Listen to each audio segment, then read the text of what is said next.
DragonCon. It's Crispy here again in the loft of the Marriott.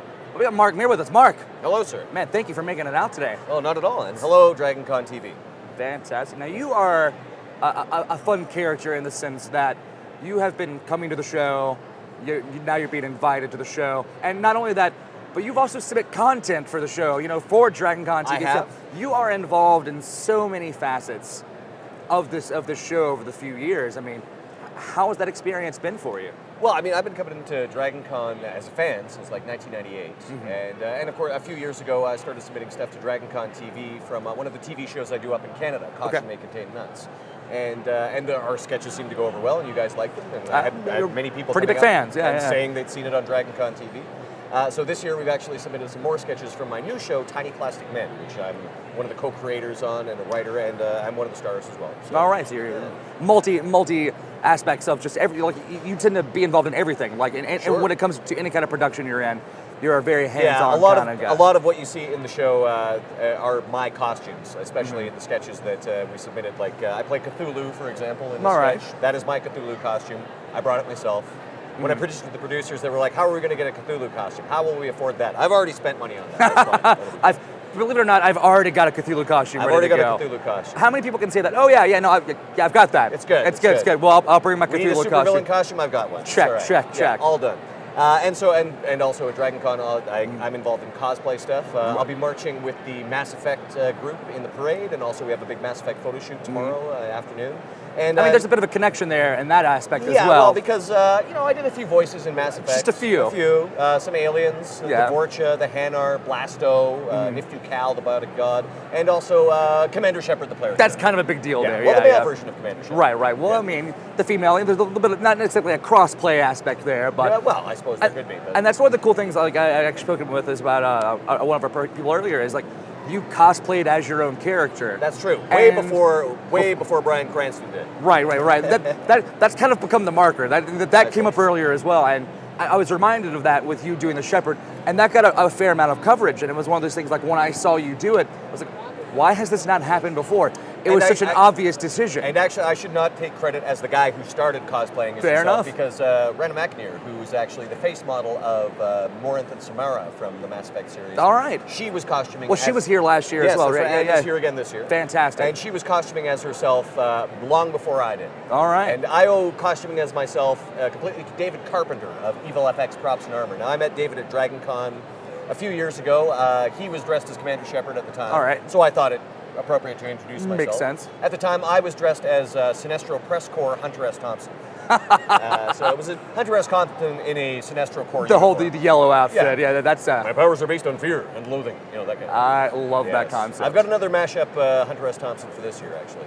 You want to talk about that? I love mashups. I got mashup of Hunter S. Thompson with the 10th Doctor, so I'm the Doctor of Journalism. I love that. You should totally take that. We actually have a big DJ group here that do nothing but mashup songs. Nice. So I don't know how meta that would be. Yes. But there's a lot of mashup this year. I often mash things up with Hunter S. Thompson. Last year I had a Hunter S. Thompson Hydra agent. Okay. So, yes. Wow. How does that even work together? Hunter S. Thompson, agent of Hydra. All right. So you're just ready for the Hunter S. Thompson. Yeah. You just say it in the Hunter S. Thompson voice, and then it just makes sense. Yeah. At least you're not sitting there, like picking the hairs out of your head, and you're just I tend to keep the hat on. Full.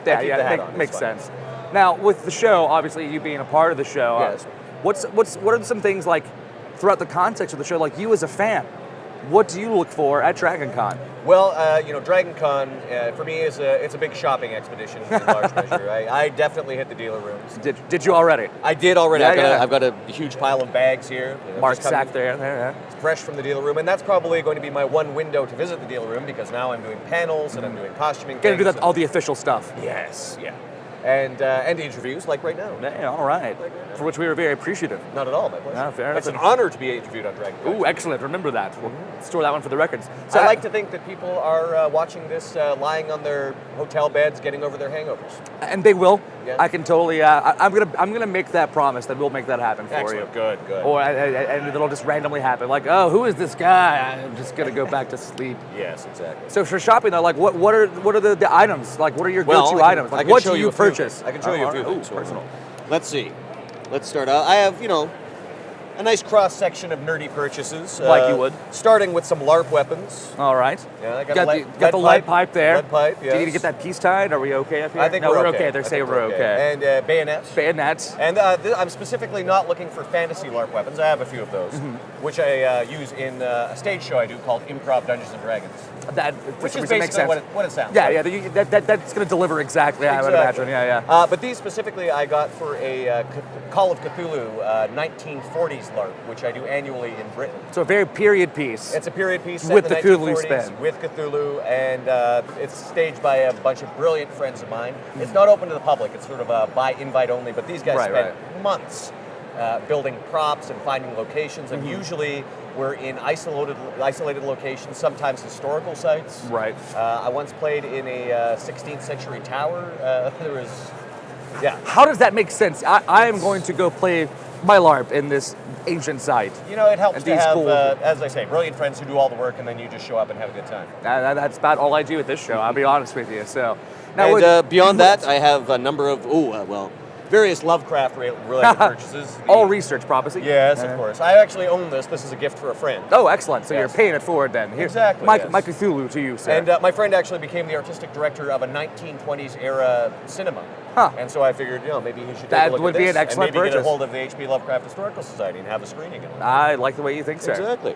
Beyond that, a bunch of action figures, a number of books and whatnot. You're not the type to buy the action figures of yourself, though, are you? I got those for free. Fair enough. That makes sense. Although I have bought action figures of myself to give away as gifts. Because, there's a limit to what BioWare's going to handle. Yeah. Look here, I've got no complaints. They bring free stuff to me all the time. That's fantastic. They don't bring all the free stuff. I have to buy some. There's a few limitations, I'm sure, there. And beyond that, as I mentioned, of course, there are fans who just suddenly show up with gifts for me, like amazing props. What would be like the craziest gift you've gotten from a fan then? Well, certainly the Mass Effect armor that David Carpenter built. That was, and I knew I was getting that, but then David also threw in an M8 Avenger assault rifle.